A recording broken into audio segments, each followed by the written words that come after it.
Jadi tobat itu memiliki syarat ya, ya. Tobat itu tidak hanya sekedar tobat lalu tobat gitu aja enggak bisa. Tobat itu memiliki syarat. Syarat yang harus dipenuhi, satu diantaranya adalah pertama, tobat itu dilakukan oleh orang yang tidak tahu bahwa apa yang dilakukan itu sebuah kesalahan.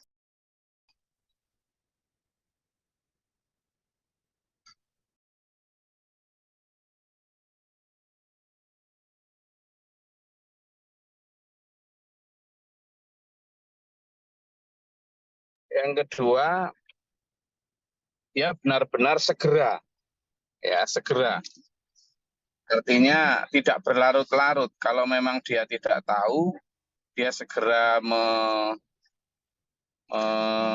menobati itu biqoribin tadi, min qoribin tadi.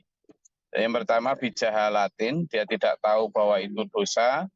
Yang kedua, dia lakukan pertobatan itu dengan segera, tidak berlarut-larut. Itu menunjukkan bahwa dia memang menyadari bahwa dia berlomba dengan kematian. Dan selain itu dia menyadari bahwa banyak dan bermacam-macam dosa itu.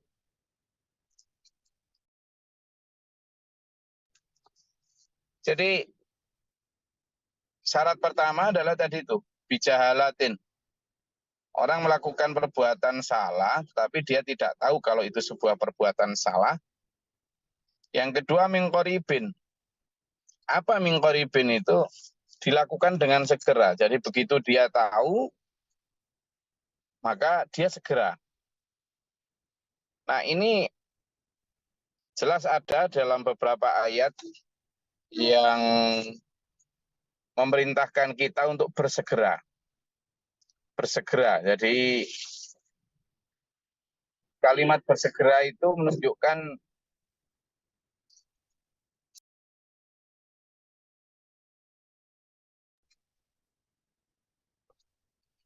maka kalimat segera itu menjadi satu ukuran bahwa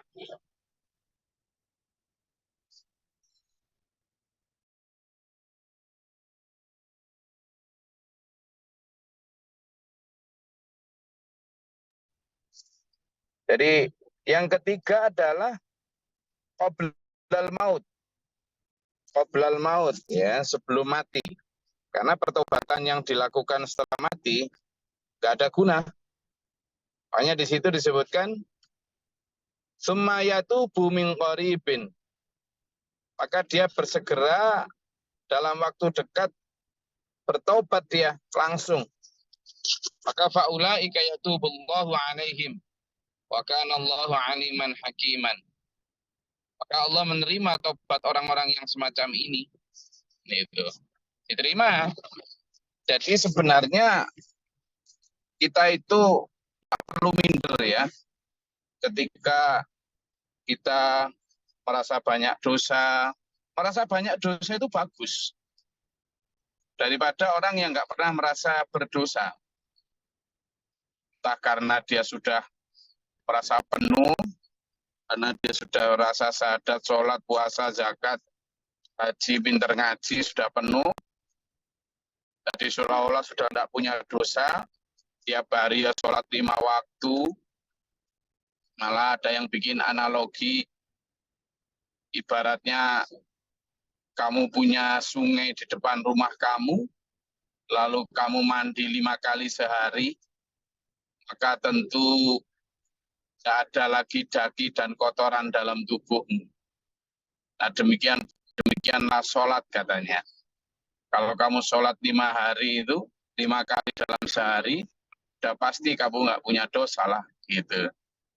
Itu kalau sholat beneran kan gitu. Memang iya, hadisnya pun ada itu.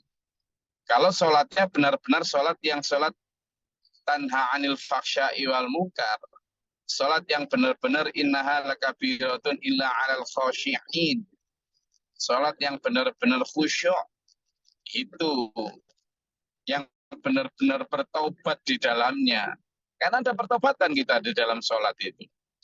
Nah, ketika kita bertobat dalam sholat itulah, dan kita menyadari betul kesalahan dosa-dosa kita di hadapan Allah, ya tentu kalau itu kita lakukan 5 kali sehari, bersih kita dari dosa. Tapi kalau sholatnya itu sambil mikir kreditan, sambil mikir kompor, sendal, status, medsos, boro sampai kemudian bertaubat, boro-boro dihapus dosa, malah itu yang disebut dengan sholat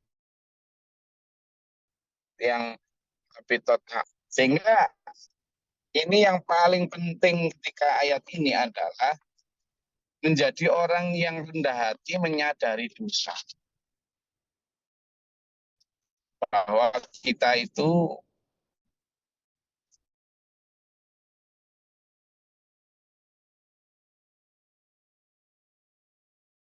tiap hari manusia itu tidak ada dosa yang kecil itu.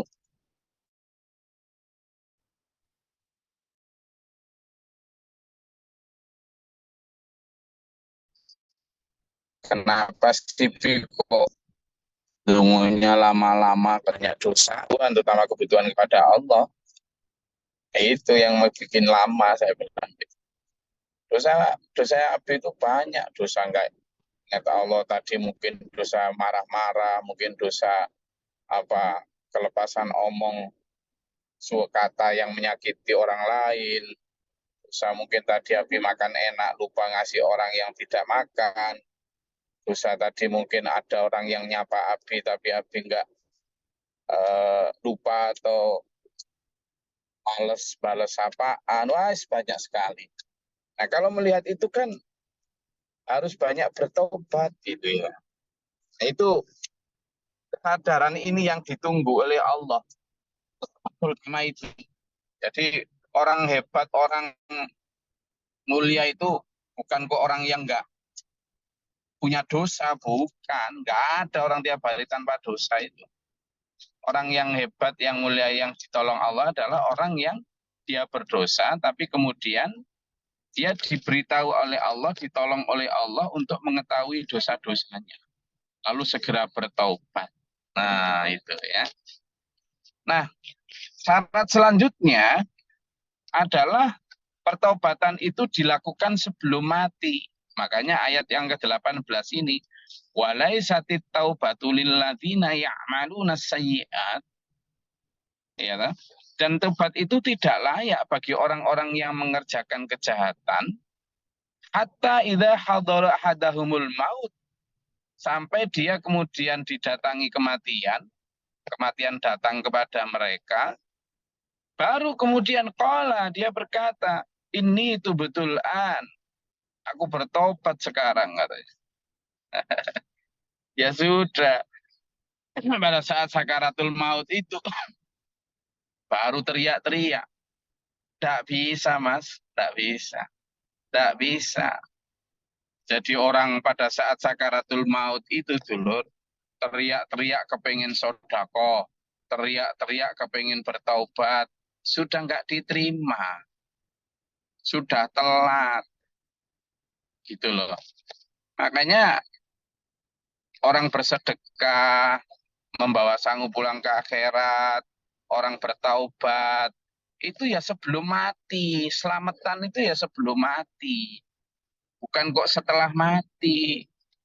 Syaratnya nggak terpenuhi sudah. Idza mata ibnu adama in qata'a amalu illa min salasin. Jadi sudah terputus ketika kematian seseorang, kata Nabi. Seorang anak cucu ada mati, itu terputus semuanya kecuali 3 perkara. Apa 3 perkara? 3 perkara itu pun apa yang dilakukan pada saat mereka masih hidup. Apa? Pertama, sodako jariyah. Sodako yang dilakukan pada saat dia masih hidup. Wakaf, apa segala macam yang diberikan waktu hidup. Maka ketika dia meninggal, pahalanya masih ngalir terus. Itu namanya nggak terputus. Yang kedua adalah ilmu yuntafa'u bih. Ilmu yang dia amalkan, diamalkan loh ya, nggak hanya diajarkan. Ilmu yang dia amalkan, lalu dia teladankan, diajarkan kepada orang lain atau muridnya. Lalu orang lain atau muridnya itu mengamalkan pula apa yang dia ajarkan. Maka ketika dia meninggal, gitu, ketika dia meninggal, orang lain ini mengamalkan kebaikan yang diteladankan itu, dia mendapat pahala, dan yang mengajarkan dulu yang memberi teladan juga dapat kiriman pahala, terputus. Itu yang ketiga, yang tidak terputus adalah awalatin solehnya do'aulah, atau anak soleh hasil didikan orang tua. Sekali lagi hasil didikan orang tua ya, bukan soleh dengan sendirinya. Kalau orang tuanya nggak soleh, ya meski sesoleh apapun anaknya ya nggak nyambung. Ini adalah orang tua yang soleh, lalu mengajar mendidik anaknya dengan teladan soleh atau solihah, kemudian anaknya ini melanjutkan kesolihahan atau kesolihannya itu, gitu. Maka ketika orang tua ini meninggal, orang tua ini tetap dapat kiriman pahala, gitu loh. Nah ini, nah selain tiga hal itu sudah tidak bisa, bahkan pertobatan pun sudah tidak diterima tuh. Makanya sedekah, pertobatan itu sebelum mati. Sebelum mati loh, coba itu dibuka. Kalau betapa orang ketika sakaratul maut itu ingin balik ke dunia dulu. Dalam surat Al-Munafikun. Monggo dibuka ayat 9, 10 sampai 11 nih. Silakan yang tadi belum baca.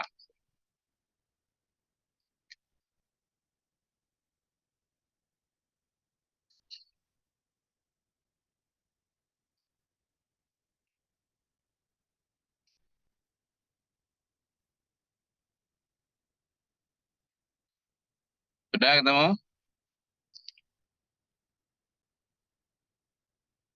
Kalau enggak surat 61, 62 ya 63 itu surat Al-Munafikun. Ampun.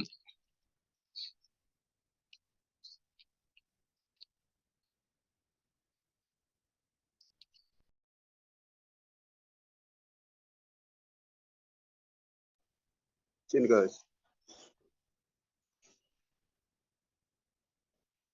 Izin Gus, ayat 9 geng, simulai ayat pinten. Iya bisa ayat 9, coba lihat. A'udzubillahiminasyaitonirrajim, bismillahirrahmanirrahim. Wahai orang-orang yang beriman, janganlah harta bendamu dan anak-anakmu melalaikan kamu dari mengingat Allah. Dan barang siapa berbuat demikian, maka mereka itulah orang-orang yang rugi. Oke, gantian satu lagi, siapa lagi? Monggo. Ayat selanjutnya. Bismillahirrahmanirrahim dan infak. A'udzubillahiminasyaitonirrajim. A'udzubillahi minasyaitonirrajim. Bismillahirrahmanirrahim. Dan infakkanlah sebagian dari apa yang telah kami berikan kepadamu sebelum kematian datang kepada salah seorang di antara kamu. Lalu dia berkata menyesali, ya Tuhanku, sekiranya engkau berkenan menunda kematianku sedikit waktu lagi, maka aku akan dapat bersedekah dan aku akan termasuk orang-orang yang soleh. Nah, kalimatnya di situ coba itu dilihat itu. Itu kan ketika kematian akan datang, kemudian orang itu teriak-teriak, tahu bahwa dosanya belum ditobati, tahu bahwa hartanya masih banyak tertinggal di dunia, dulu malas menyedekahkan, dia matur sama Allah. A'udzubillahi minasyaitonirrajim. Rabbi laula akhartani ila ajalin qarib. Ya Tuhanku, sudilah kiranya engkau mengakhirkan atau menunda kematianku. Ila ajalin qarib, sebentar saja. Kalimatnya sama, qarib. Kalau tadi di ayat yang 17 tadi kan sama. Disuruh syarat orang yang bertobat tadi min qarib. Kalimatnya sama, dekat. Kalau ketika masih hidup, segera, sebentar nang segera bertobat. Nah, yang diminta oleh orang yang sakaratul maut, waktu ya juga sama. Ila ajalin qarib, sedikit saja loh waktu ya Allah, saya tak ke dunia sebentar, jangan dimatiin dulu saya, kan gitu intinya itu. Apa dia bilang? Fa'asaddaqa wa akum minas solihin. Saya akan bersedekah ya Allah, dan saya akan menjadi atau berkumpul dengan orang-orang soleh, bertobat, bertasbih, bertahmid bersama ya Allah. Dulu sesuatu yang aku malas melakukannya. Gitu. Tapi apa jawab Allah? Coba ayat selanjutnya itu. Enggak, gantian. Izin Gus. Enggak. A'udzubillahi minasyaitonirrajim. Bismillahirrahmanirrahim. Dan Allah tidak akan menunda kematian seseorang apabila waktu kematiannya telah datang. Dan Allah Maha teliti terhadap apa yang kamu kerjakan. Sadaqallahul azim. Nah itu. A'udzubillahi minasyaitonir rajim. Wala yu'akhirallahu nafsan idza jaa ajaluha. Wallahu khabirum bima ta'malun. Allah tidak akan menunda ajal seseorang ketika sudah datang, tidak akan. Nah, kalau sudah dijawab begitu kan teriak-teriak nangis, jungkir balik si nyawa ini, si nafas ini, dan tidak ada fungsi itu loh. Karena apa? Wallahu khabirum bima ta'malun. Allah tahu apa yang kamu lakukan. Kalaupun diberi waktu lagi ke dunia ya, orang akan kembali lalai lagi bersentuhan dengan dunia, berlomba lagi ya. Kemudian lalai untuk bertobat lagi, lalai untuk membawa pulang sangunya lagi. Nah, terkait dengan kita disuruh segera dalam bertaubat, Dulur, ada dalam surat Ali Imran, coba dibuka ayat 133. Enggak, gantian. Ayat 133, surat Ali Imran.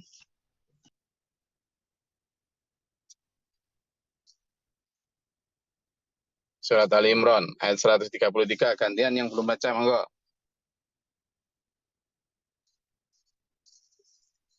Izin Gus. Enggak.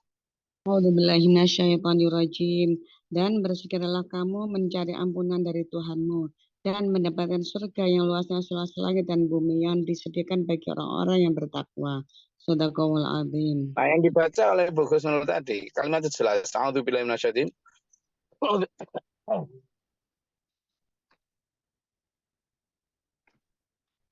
A'udzubillahi minasyaitonir rajim. Wasari'u ila maghfirah. Dan berlombalah, bersegeralah. Kalau orang Arab itu ngomong cepat itu, bisurah gitu. Bisurah. Cepat gitu. Maka syari'ah itu berlomba, bersegera. Kenapa kita disuruh bersegera? Karena pertama kita berpacu dengan waktu, kita berlomba dengan maut. Sudah pun begitu, kalau nggak segera, nggak notot nanti waktunya. Wong dosa kita itu selain banyak itu bermacam-macam. Misalnya banyak. Dosa satu, dosa menghina. Nah, menghina itu macam-macamnya. Menghina si A, si B, si C, si D, si A, si F, si Z. Dosa dua, dosa ngerasani orang. Ngerasani si A, si B, si C, si D, si F. Kapan minta maafnya? Dosa tiga, dosa ndak ingat Allah pas ini, pas itu, pas ini. Dosa empat, dosa ndak bersyukur karena sehat, ndak bersyukur karena rizki, ndak bersyukur karena kecerdasan, ndak bersyukur karena kesempatan, ndak bersyukur karena ini. Wih. Dosa empat, dosa karena mementingkan pribadi. Waktu itu mementingkan pribadi saat ini, saat begitu, saat ini, wah macam-macam. Banyaknya dosa-dosa itu kalau tidak dengan segera nanti keburu mati. Makanya yang dibaca Bu Husnul dalam Ali Imran ayat 133 itu Allah berfirman, sari'u, pertama ila maghfirah, kepada ampunannya Allah. Gitu. Lalu di surat Ali Imran itu juga yang di bawahnya itu di ayat yang ke-135 itu dijelaskan di situ jelas banget bahwa syarat untuk bertobat itu pertama tadi kan min qaribin ya. Coba dibaca di ayat yang 135 gantian, monggo, sinten. Surat Al Imran masih.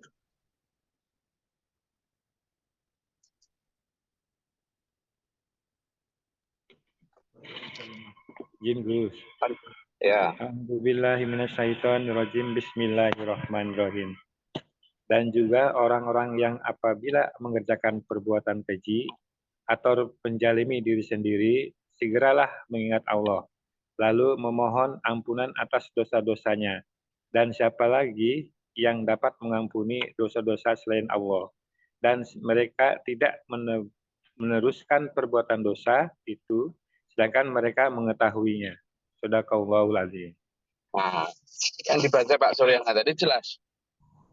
Syarat dari selanjutnya yaitu ketika dia mengetahui dia melakukan dosa, dia segera sadar. Zakarullah, lalu mengingat Allah. Zakarullah. Fastaghfaru lidzunubihim, lalu mereka beristighfar untuk dosa-dosa mereka. Segera itu. Jadi meskipun kita ini beriman dulu, alim sekalipun, ayo selalu sadar bahwa kita ini sealim apapun rentan dengan dosa-dosa. Ya, rentan. Saya kadang kasihan gitu lihat orang-orang yang karena sudah saking viralnya, saking alimnya, saking terkenalnya, lalu berjumawa diri menganggap bahwa saya tidak khawatir nanti saya pasti masuk surga. Itu kasihan gitu. Betapa banyak orang alim di zaman dulu yang jauh lebih alim itu masuk neraka karena kesombongan dan dosa-dosa yang tidak disadarinya. Dan betapa juga orang-orang alim terdahulu itu justru yang baik itu adalah yang selalu tiap hari pipinya sening basah oleh air mata. Karena saking apa? Saking hatinya itu memang lembut. Sehingga sering menyadari dosanya. Makanya puji-pujian seperti Ilahilas Tulil Firdaus si akhlak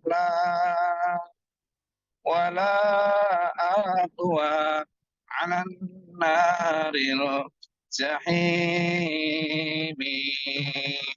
dunubi mithlu adil rimani. Itu kan artinya zunubi, dosaku, mislu seperti halnya ada di bilangan. Rimal itu apa? Pasir di pantai.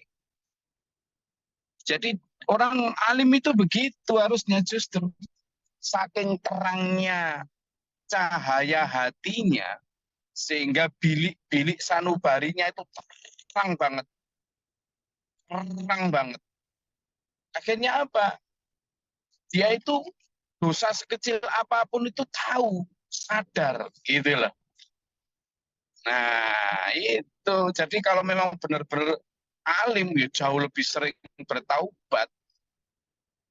Begitu, enggak kok kemudian jumawa seolah-olah enggak punya dosa. Hanya karena pintar kitab, lalu kemudian sudah seolah-olah pasti masuk surga. Itu Rasulullah Muhammad SAW bersabda. Bismillahirrahmanirrahim. Ya ayyuhalladzina amanu. Wahai orang-orang beriman, tubu ilallah, kata Nabi. Bertaubatlah kepada Allah. Fa ini karena sungguhnya aku saja, kata Rasul, atubu ilaihi, bertaubat kepada Allah, mi'ata marra fi kulli yaum, 100 kali dalam sehari. Loh, Rasulullah itu dosa apa? Wong Rasulullah itu seandainya pun bersalah atau berdosa, sebelum berdosa itu loh sudah dijamin ampunan. Jadi bersih beliau dari dosa itu. Kalaupun ada kesalahan langsung ditegur Allah, langsung langsung bertobat, dosa nggak sempat mampir. Lo gitu aja lo masih 100 kali. Lah kok kita jangankan Rasul, gitu lah. Hanya karena kadang pimpinan pengajian, pinter kitab gitu aja udah. Nah ini yang jadi. Makanya dalam surat Ali Imran yang dibaca Pak Suryana tadi, lanjutannya adalah syarat tobat diterima itu adalah idza fa'alu fahisha aw dzalamu, ketika dia melakukan fahisha itu, zakarullah fastaghfiru lidzunubihim wa may yaghfiru dzunuba illallah wa lam yusirru ala ma fa'alu. Nah, ini syarat terakhir tobat diterima itu. Dia tidak mengulangi apa yang dilakukan. Jadi dia sadar betul gitu loh.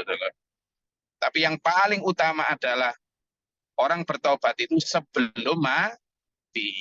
Sebelum mati. Saya berkali-kali sampaikan di kajian ini bahwa perbedaan antara orang berilmu beriman dengan orang yang bodoh dan kafir adalah apa? Orang berilmu dan beriman, bedanya dengan orang bodoh dan kafir. Kalau orang bodoh dan kafir, itu menyadari dosa sebelum mati. Setelah mati. Menyadari dosa dan kekurangannya setelah dalam kubur. Sehingga tidak ada kesempatan tobat perbaikan kecuali penyesalan dan siksa. Ya kayak tadi surat Al-Munafikun tadi. Jadi orang bodoh, orang kafir itu tidak sadar kalau dirinya dosa. Sehingga dia sadar hanya pada saat dia sudah di dalam kubur. Maka tidak ada kesempatan tobat atau perbaikan kecuali penyesalan dan siksa. Tapi kalau orang berilmu, beriman dulu, itu menyadari dosa sebelum ajal menjemput. Saat nyawa masih dikandung badan. Sehingga apa? Ada kesempatan bertobat dan ada kesempatan perbaikan. Itu orang berilmu beriman. Bedanya di situ sama orang kafir dan bodoh. Nah, kita memilih siapa? Mestinya memilih orang yang berilmu dan beriman, yang menobati dosa sebelum mati. Dalam surat An-Nisa tadi, itu kan jelas. Walaisati taubat. Tobat yang tidak diterima itu adalah orang yang ketika dia tahu bisa dilanjutin, nanti aja tobatnya kalau sudah tua, nanti aja, dan sebagainya. Seolah-olah maut masih jauh. Padahal kita tidak ada yang tahu kapan maut datang. Nah, bagi itu maut idza hadara ahadahumul maut, ketika datang maut, baru qala ini itu betul aku bertobat sekarang katanya. Ini sama Allah nggak diterima. Makanya ayo kita bertobat sekarang. Oke? Bertobat semaksimal mungkin, setiap hari, dan sedetil mungkin. Terima kasih. Monggo kalau ada yang mau disampaikan silakan.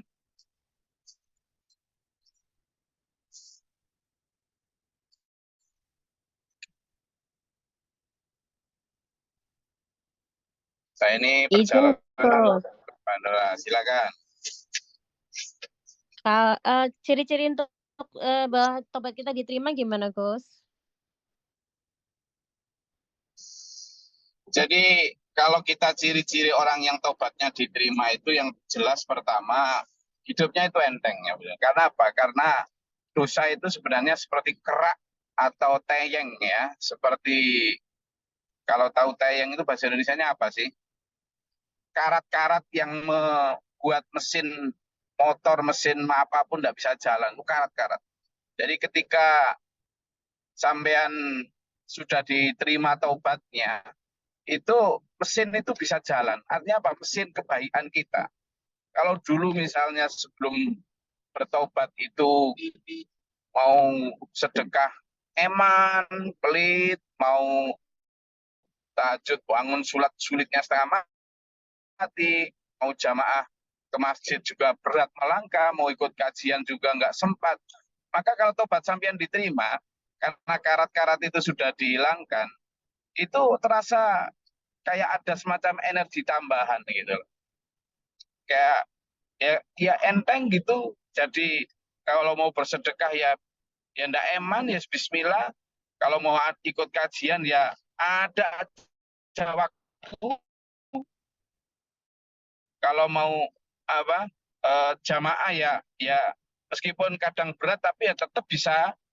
Jadi semacam ada energi tambahan, selalu ada kesempatan untuk Allah dan Rasul-Nya. Ya, itu satu di antara kalau kita ingin melihat apakah pertobatan kita diterima, artinya dosa kita diampuni atau tidak di dunia ya. Yang jelas kemampuan dan kewajiban kita itu adalah ikhtiar semaksimal mungkin untuk bertobat. Karena saya itu. Izin Gus mau bertanya Gus yang kemarin. Silakan. Assalamualaikum Gus. Masalah warisan ini Gus. Begini Gus ya. Apakah warisan itu nantinya dipertanggungjawabkan di akhirat pertama? Terus yang kedua, ternyata warisan dari kakek saya untuk bapak saya yang ada di tempat lain, di agama yang lain tuh, ternyata tuh masih ada Gus. Masih berkembang itu. Nah, itu kalau seandainya saya mau mengelola segala macam itu, ternyata saya harus pindah lagi ke agama yang itu, Gus. Bagaimana tindakan saya selanjutnya? Apa kita ikhlaskan saja, nggak usah lagi ngungkit-ngungkit lagi, atau bagaimana Gus? Terima kasih banyak Gus. Yang pertama tentang apakah nanti di akhirat ditanya. Oh iya, semua harta waris yang ditinggalkan oleh pewaris, pertama pewaris akan ditanya tentang hartanya itu. Ya, semua orang tanya pewaris, semua orang akan ditanya tentang hartanya. Dari mana, untuk apa, ngapain ditinggal, apa segala macam akan ditanya. Lalu ahli warisnya juga akan ditanya. Apakah harta waris itu dibagi sesuai dengan aturan Islam ataukah tidak? Akan ditanya semua. Semua akan ditanya. Sedaroh apapun semua ditanya. Itu jelas. Tidak hanya harta waris, apapun ya, harta apapun. Yang kedua, kalau memang, jadi begini, hukum waris itu berlaku untuk orang-orang Islam ya, karena hukum ini memang hukum syariat Islam, tidak berlaku untuk orang-orang non-Islam. Sehingga kalau bapak waris yang punya harta itu orang non-Muslim, ya hukum ini tidak berlaku untuk mereka. Apalagi demikian pula, seandainya naudzubillah min dzalik, ada keturunan sampean semua yang kemudian murtad atau non-muslim, maka hukum ini juga nggak berlaku bagi mereka. Mereka tidak berhak mendapat waris. Itu syarat ya, syarat itu. Nah, sehingga menurut saya untuk kasus Pak Suryana, relakan saja, sudah. Tidak usah apalagi kalau syaratnya sampean harus kembali kepada agama mereka untuk sebuah harta. Tidak, jangankan cuma misalnya beberapa petak sawah atau hektar sawah. Seandainya pun bagian sampean di keluarga itu adalah gunung emas sebesar gunung Uhud, tapi syarat untuk ngambil itu harus kembali kepada agama itu, tidak perlu diambil, relakan saja. Ya Allah memberi ganti yang lebih baik. Oke. Saya rasa itu. Ada lagi? Terima kasih Gus. Ya, Pak. Izin Gus. Oke. Kula badhe tanglet tentang mimpi. Mimpi niku dari anak-anak kula masih kecil itu sampai sekarang itu mimpinya sama berulang-ulang. Mimpine niku mulut niku penuh dengan liur, tapi kalau mau diludahkan juga susah, mau dibersihkan juga susah. Tapi ketika bangun itu tiba-tiba beneran ada, tapi itu terjadi itu dari dulu anak saya masih kecil hingga sekarang. Itu bagaimana Gus? Matur suwun. Nah, ini tafsir mimpi ini. Kalau tafsir mimpi ini tidak bisa serta-merta dijawab segera, karena mimpi itu memang ada 3 jenis ya. Mimpi pertama itu mimpi dari event-eventan atau bunga tidur, karena tadi mikir apa sehingga apa yang dipikirkan itu masuk di dalam mimpi, itu namanya mimpi-mimpin bunga tidur. Ada mimpi yang memang dari Allah, ya petunjuk, arahan, teguran, peringatan, bahkan mungkin semacam hidayah, ada.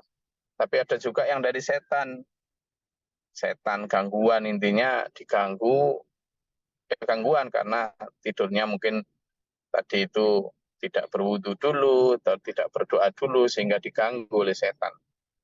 Nah, mimpi sampean saya tidak mau tahu dalam kategori yang seperti apa, tapi yang jelas mimpi itu kalaupun itu petunjuk Allah untuk diterjemahkan atau peringatan agar tidak begini, tidak begitu, itu pun harus tahu tuh kondisi sampean seperti apa, anak-anak sampean seperti apa, sehingga terjemahannya itu tidak ngawur. Ya, jadi saya tidak bisa menjawab apa maknanya kecuali harus ngomong lebih banyak dulu tentang bagaimana situasi dan kondisi sampean.